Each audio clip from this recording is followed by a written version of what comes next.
What if I told you there's a language that works just like a set of Legos? Where every single piece clicks together in a way that just makes perfect sense. Well, that's the secret behind Finnish. Today, we're going to crack that code and show you how this incredible language is so much less about memorization and way more about building. Let's jump in. Okay, check this out. This one word pretty much explains the whole idea. The Finnish word for September is syysku. Now, if you break that down, you get syys, which means autumn, and kuu, which means month, autumn month. See? It's not some random word you have to drill into your head. It's literally a description. And that's the core idea we're going to explore today. Finnish is a language made of building blocks.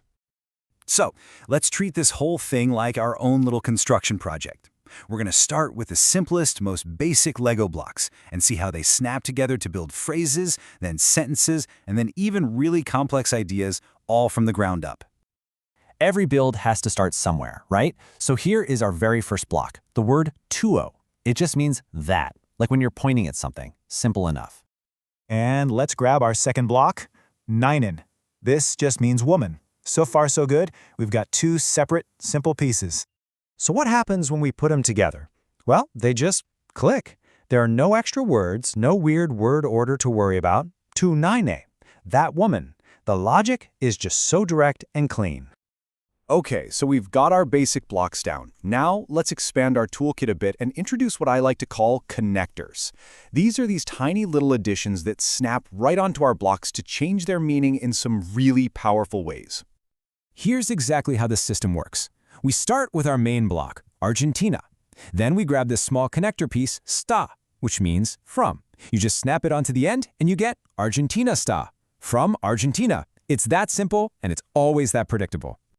And just like that, we're ready to build our very first complete sentence. We take our phrase, tuonainen, we add the word for is, which is on, and we finish it off with that new piece we just built, Argentinasta. That woman is from Argentina. You see that?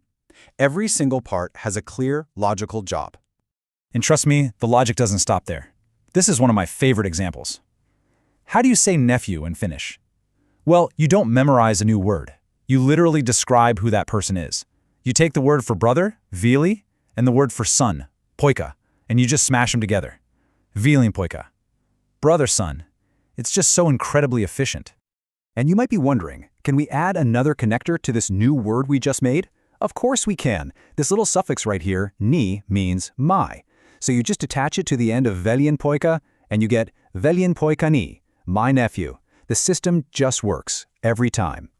You see, these connectors, or suffixes, are the absolute key to unlocking this whole language. They let you add these amazing layers of meaning with just a few letters. Let's look at another example. This one's a little more subtle, and it has to do with food. Okay, here's a super practical one. The word for stew is pata, which also happens to mean pot. Now, if you ask for pata, you're asking for the entire pot of stew, like the whole thing. But if you just add a single A to the end, making it pata, now you're asking for some stew, just a serving. That one little letter completely changes what you're asking for. So, when you're hungry, this is the phrase you're going to want. Haluan pata. I want some stew. That tiny little connector communicates exactly what you mean. No extra words needed. Pretty cool, right?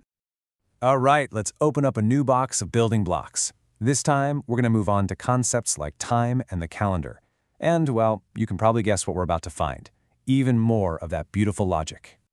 This is where things get really amazing. The Finnish calendar is just so clear. The word for month is kuu, which is also the word for moon. I mean, that makes perfect sense, right? A month is one moon cycle. And like we saw, September is syysku, or autumn month.